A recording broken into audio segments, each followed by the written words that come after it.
Gente, eu já vou lançar a nacional aqui já pra gente discutir sobre ela, que não é tão nacional, mas é nacional. É a posse de Donald Trump ontem, ó. O presidente, após sua posse nos Estados Unidos, cumpriu todos os decretos que havia anunciado em sua campanha. Entre eles, retirou os Estados Unidos da Organização Mundial da Saúde e do Acordo de Paris, suspendeu o banimento do TikTok e declarou emergência energética com foco na produção de gás e petróleo. Ele também perdoou cerca de 1.500 acusados da invasão do Capitólio em 2021 e afirmou antes do seu discurso que os invasores não fizeram nada de errado e disse que são reféns e o objetivo será arquivar as rodas e ações que tramitam na justiça. Outro decreto é o fim dos programas da diversidade. Na medida, o presidente afirmou que, a partir de agora, a política governamental dos Estados Unidos é que existem apenas os gêneros masculino e feminino, e que a intenção é restaurar a verdade biológica. Além disso, Trump deu início à emergência nacional contra a imigração na fronteira com o México e promete retomar o Canal do Panamá. Em resposta, a presidente mexicana Claudia Sheinbaum disse que o diálogo e o respeito são símbolos da relação entre os dois países, enquanto o líder afirmou que o canal continuará sendo o elo aí do Panamá. Edivaldo, eu quero começar com você sobre essas polêmicas aí envolvendo o Donald Trump. Na verdade, ele tinha dito durante a campanha que ele teria um dia de ditador, né? Que ele tem direito a ter um dia de ditador. Lembrando que as medidas agora adotadas, anunciadas por ele, são muito domésticas por enquanto, né? Ele que anunciou que teria taxação, principalmente dos produtos chineses, até de 60%, até 100%, ele não entrou nessa seara mais elevada, né? Mas, obviamente, as decisões anunciadas com ele são muito convergentes com as promessas de campanha dele, né? Eu quero destacar exatamente, e particularmente, a questão da OMS, né? Eu, curiosamente, no domingo, estava assistindo um debate sobre se havia um acerto, uma aliança mundial pandêmica que estava em curso, estava sendo construída, exatamente para criar uma defesa sanitária bastante consistente no mundo, para evitar os estragos provocados pela uma segunda pandemia, né, do nível que nós tivemos aí em 2020. E ao retirar-se desse acordo, e tanto também do clima, né, ele derruba muitos acordos, muitos acertos que estavam em andamento para que o mundo ficasse um pouquinho melhor, né? Essa questão da pandemia é extremamente séria. Eu não sabia o valor que os Estados Unidos injetava, certo de 500 milhões de doses. Não, eu estou citando essa informação, eu não tenho ela oficial, tá? 500 medido por ele. Mas ele não me parece que não é uma verdade, tá? Mas de qualquer forma, tá? Ele não sabia, por exemplo, Regiane, quantos países tinha no BRICS, para você ter ideia. Ele falou 7, são 10. Então, assim, os números ainda são bem imprecisos. Não entraram mais países agora no BRICS? Não, são 10 países, me parece. Mas, enfim. Eu também não sei. Esses números, você vê como são. Mas, enfim, é muito grave essas decisões que ele tomou no alcance mundial, especialmente nesses dois. Ainda nós estamos no momento de ressaca, né? É o segundo dia, hoje vai vir uma série de decretos, aquilo que vai nos afetar mais diretamente, que é a questão econômica. Em ele confirmando que vai haver medidas protecionistas em relação a produtos importados, especialmente o Brasil. Ontem ele declarou que não se interessa muito pelo Brasil, pela América Latina, mas não deixou mais ou menos claro com relação a isso, né? Então, é de se supor que nós vamos sofrer, especialmente na área econômica, que é o que nos interessa. Eu acho que ainda tem muita questão ainda para avançar, acho que tem muitos detalhes ainda que a gente não sabe, e ninguém sabe exatamente qual a extensão das decisões que serão tomadas e a influência que terá diretamente na nossa economia, vou citar exatamente isso, e a questão da saúde, né? E uma vez retirado também do Acordo de Paris. Então, sim, tudo que está sendo feito, construído para que a gente tenha um país ambientalmente mais sustentável, parece que já erodiu aí com essas decisões do Trump. Obviamente, foi decisões muito midiáticas, né? Muito convergente com aquilo que ele tinha prometido. Jogou para a plateia, né? Naturalmente, jogou para quem votou nele, né? Então, país que eles se acertem lá, eles são independentes, eles se acertem lá e que sejam felizes com as decisões do Trump. Ele é o presidente dos Estados Unidos agora, uma das economias, um dos países mais fortes do mundo, e que eles se resolvam da forma que é mais conveniente. A gente tem que se proteger aqui e muita coisa ainda vai acontecer, com certeza, nessa nova era global aí anunciada pelo presidente dos Estados Unidos ontem. Regiane, você já foi pincelando aí com Com o Edivaldo, agora eu quero te ouvir.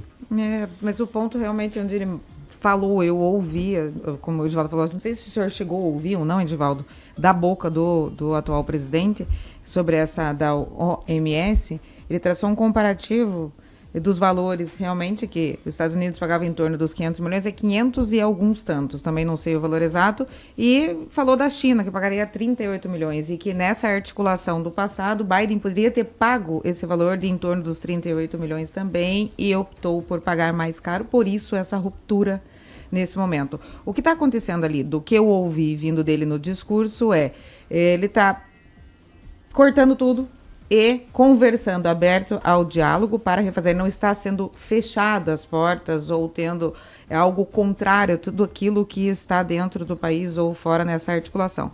Então, assim, tanto é que a gente já está vendo aí um aperto de mãos entre a Rússia, já está tendo de novo uns novos acordos que irão acontecer. Quem sabe a gente realmente entre num nível de maior paz. Quanto à questão econômica, claro, todos seremos influenciados, sim. Ele pontuou também em relação ao uso da energia, que eles ganharão dinheiro em relação à energia produzida. E assim, especialmente aqui, falando do nosso país, a declaração do nosso presidente Luiz Inácio Lula da Silva ontem disse que será alinhado, né, entre Brasil e Estados Unidos para que ocorra tudo bem e que a gente economicamente também fique bem. Então a gente tem que contar com isso. No final das contas, foi o que foi colocado ontem. É uma grande potência, ninguém tem que falar nada contra, não tem o que dizer contra isso, e a gente tem que caminhar junto, sim, e ver o que é melhor para todo mundo. Só um recorde rapidamente, na verdade não foi para questão de grana, né, na questão do OMS, não foi essa decisão. Foi que, em função da OMS, tem apoiado a questão da diversidade, dos projetos de mulheres, aborto, mundo afora. Então, quer dizer, é convergente com a direita. E lembrando, o OMS criticou muito o governo americano pelo comportamento na pandemia em 2020. Então, tanto que foi o país que mais teve mortes. Exatamente. Né? Então, mais uma retaliação do que a questão de custo, né? Porque a gente nós 500 milhões de dólares... é uma questão do que você pensa, da tua linha, da tua ideologia e eu acho que a justificativa mais. Dos valores foi mais em relação também ao Acordo de Paris, né? Que os Estados Unidos pagam muito dinheiro. Paga não, né? Investe, né? De muito dinheiro e aí, desproporcionalmente falando, com outros países, né? Por isso que ele... E outra, se ele foi eleito por voto popular e as pessoas lá têm essa questão ideológica que foi colocada aqui, que não é uma questão do pagamento e sim né? Então, tá todo mundo de acordo.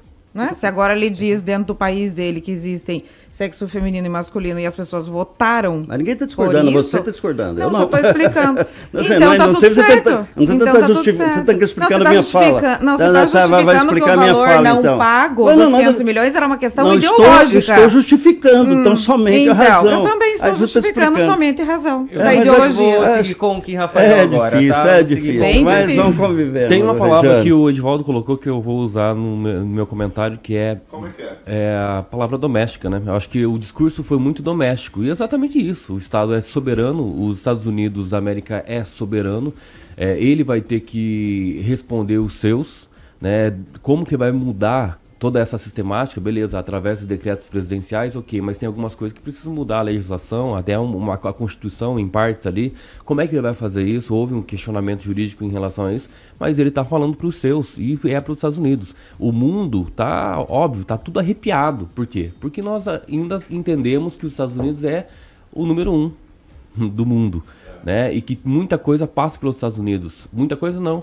Acho que todas as coisas passam pelos Estados Unidos, pela moeda, o dólar, enfim, tudo isso tem reflexo a outros países, inclusive para o Brasil. E é claro que todo mundo fica meio assim, mas são medidas que ele precisa realmente arcar com as consequências. Se realmente ele quer, bateu no peito e disse, é homem, mulher, masculino e feminino, e enfim, é isso que vai acontecer. Ou vou tirar do Acordo de Paris, não vou mais investir dinheiro em relação vou voltar à indústria em relação ao petróleo, esquecer um pouco essas outras formas de energia, né, que estava sendo feita uma transição aí, né, energética, é ele, pronto, ponto final. Agora, o que mais me interessa agora é o Macron, né? O Macron já disse o seguinte, o que faremos na Europa amanhã se o nosso aliado americano retirar os seus navios de guerra no Mediterrâneo?